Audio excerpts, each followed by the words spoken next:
향후 10년 후에 나는 얼마나 변해 있을까? 아니, 그렇게 멀리는 아니더라도 3, 5년 후에는 육신의 노화는 이제 주위 사람들과 비교하면 어느 정도 가늠할 수는 있겠지.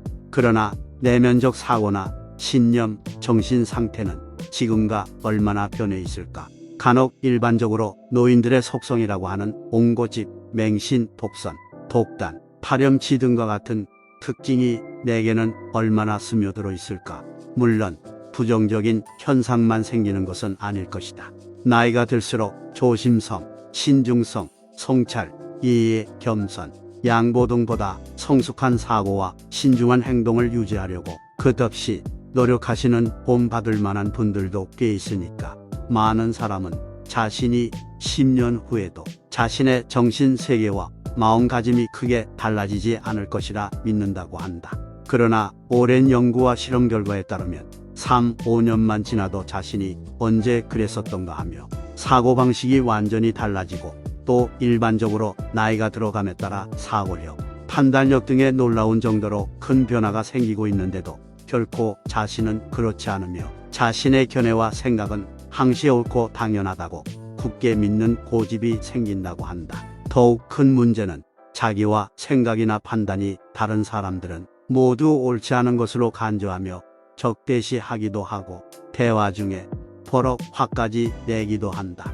특히 젊었을 때 충분히 경험을 쌓아 이미 웬만한 것은 모두 다 알고 있고 또 자신이 믿고 판단하고 생각하는 바가 모두 옳고 이치에 맞다고 여긴다. 이런 분들 앞에서 우리가 믿고 있는 모든 진리는 영원하지 않을 수도 있다라고 감히 반론을 제기할 수 있을까?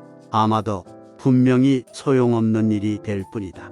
인간들이 굳게 믿었던 진실이 영원하지도 않고 영원한 진실이란 결코 없었으며 또 언젠가는 변할 수도 있을 것이라고 생각한다면 한 개인의 짧은 인생을 통하여 혼돈과 착각 속에서 쌓아온 알량한 신념과 자기 철학에 갇혀 결국 우물한 개구리 같이 자신만의 경험과 지식 수준의 테두리 내에서 그 인생을 헤매다 가는 게 아닐까. 통계적 연구 결과에 따르면 잘못된 정보에 가장 쉽게 영향을 받는 세대가 바로 60, 70대 이후의 노년기이며 이는 10, 20대보다도 훨씬 더 높다고 한다. 역시 30, 50대에는 그래도 사실 및 진실 확인이나 사태 분석을 통하여 비교적 정확한 판단을 하거나 적어도 조심스러운 결론을 분별하며 내리게 된다고 한다. 일리 있는 연구 결과인 것 같다. 60대가 넘어가면서 많은 사람들이 융통성 없는 굳은 신념과 재확인 없는 자신의 기본 판단만을 고집하게 되고 젊은이들을 보통 얕잡아 보거나 거칠게 대응하며 자신과의 다른 의견은 묵살하려고 하게 된다. 반면에 자신보다 우월하다고 생각되면 아무런 판단이나 생각 없이 거의 무조건적으로 순종하며 옹호하는 기질을 보이기도 한다.